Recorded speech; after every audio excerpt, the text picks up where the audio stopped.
이런 상황에서 자주 질문을 하는 것 중에 하나가 이혼 소송을 먼저 하는 것이 유리하나요? 라는 질문인 것 같습니다. 일단 이혼 소송을 누가 먼저 접수했는지는 큰 의미가 없고 크게 유리하거나 불리한 것도 없는 것이 현실입니다. 하지만 누가 먼저 이혼을 준비하는 것은 차이가 있을 수 있습니다.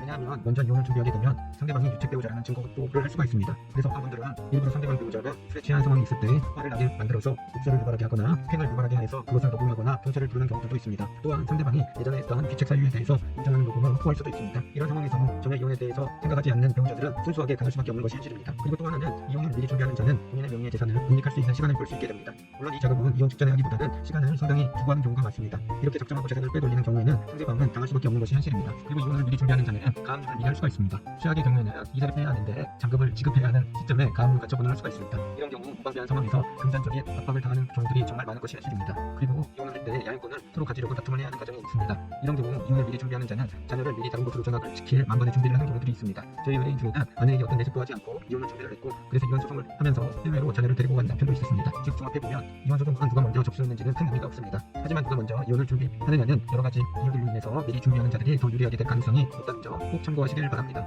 오늘은 이혼을 먼저 해야 하는지 나중에 해야 할지에 대해서 간략하게 알려드렸습니다.